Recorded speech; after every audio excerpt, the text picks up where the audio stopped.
महाराज युधिष्ठिर ने पूछा, हे भगवान, अब कृपा करके ये बतलाए कि पौष शुक्ल एकादशी का क्या नाम है, उसकी विधि क्या है और उसमें कौन से देवता का पूजन किया जाता है।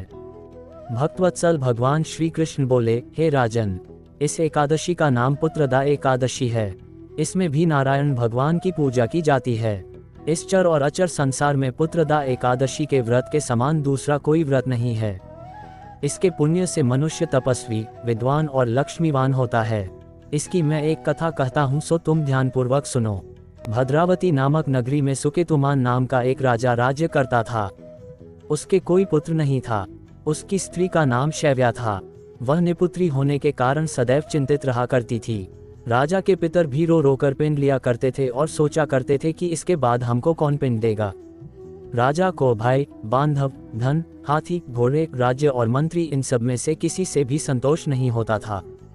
वह सदैव यही विचार करता था कि मेरे मरने के बाद मुझको कौन पिंडदान करेगा। बिना पुत्र के पितरों और देवताओं का ऋण मैं कैसे चुका सकूंगा।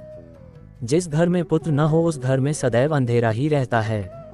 इसलिए पुत्र उत्पत्ति के लिए प्रयत्न करना चाहिए। जिस मनुष्य ने पुत्र का मुख देखा है वह धन्य है। उसको इस लोक में यश और परलोक में शांति मिलती है, अर्थात उनके दोनों लोक सुधर जाते हैं।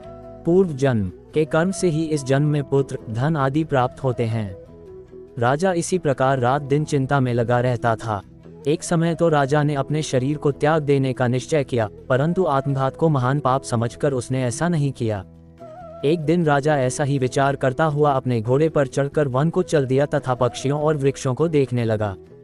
उसने देखा कि वन में मृग, व्याघ्र, सिंह, बंदर, सर्प आदि सब भ्रमण कर रहे हैं।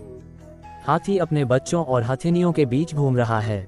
इस वन में कहीं तो गीदड़ अपने कर्कश स्वर में बोल रहे हैं, कहीं उल्लू ध्वनि कर रहे हैं। वन के दृश्यों को देखकर राजा सोच विचार में लग गया।